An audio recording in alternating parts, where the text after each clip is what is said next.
Secretariat IT పరికరాల కొనుగోలులో 325 కోట్ల గోల్మాల్. ఊరిని అమ్మ వెలుగు పేపర్ రాసుకొచ్చిలే బాబు ఇది వార్త. సెక్రటరియట్ ఐటీ పరికరాల కొనుగోలులో 325 కోట్ల గోల్మాల్ అట. శాంక్షన్ లేకుండా ఖర్చు, విజిలెన్స్ ఎంక్వైరీలో వెల్లడి. 6 నెలల్లో అంచనాలు రెండింతలు. విచారణ లేకుండానే అంగీకరించిన గత ప్రభుత్వం. టెండర్లు పిలవకుండా నామినేషన్పై అప్పగింత.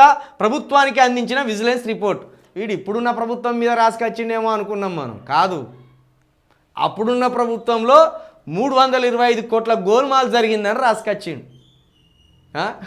ఇక్కడ రాసిండు, టెండర్లు పిలవకుండానే నామినేషన్పై అప్పగింత. ప్రభుత్వానికి అందించిన విజిలెన్స్ రిపోర్టు. శాంక్షన్స్ లేకుండా ఖర్చు, విజిలెన్స్ ఎంక్వైరీలో ఎన్నడి. 6 నెలల్లో అంచనాలు రెండింతలు. విచారణ లేకుండానే అంగీకరించిన గత ప్రభుత్వం అట. ఎంత? 325 కోట్ల గోలుమాలాట.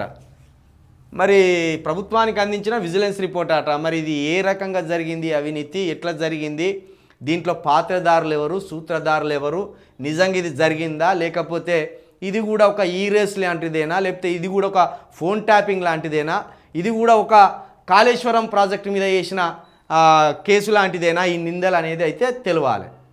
325 కోట్లని పెద్ద బ్యానర్ ఐటెం పెట్టుకొచ్చి రాసుకొచ్చిండు, బాగానే ఉన్నది. ఇవి మళ్ళీ రాతలకే పరిమితం కావద్దు దయచేసి.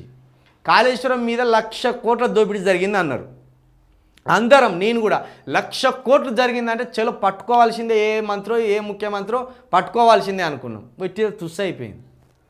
ఫోన్ ట్యాపింగో సమంత ఫోన్ ట్యాప్ చేసిండ్లు, రకుల్ ప్రీత్ సింగ్ ఫోన్ ట్యాప్ చేసిండ్లు, మంత్రుల ఫోన్లు ట్యాప్ చేసిండ్లు, హీరోయిన్ల ఫోన్లు, వాళ్ళ ఫోన్లు, వీళ్ళ ఫోన్లు, రేవంత్ రెడ్డి గారి ఫోను, వీళ్ళందరి ఫోన్లు ట్యాప్ చేసిండ్లు అన్నారు. ఒట్టి తుస్సే అయిపోయింది.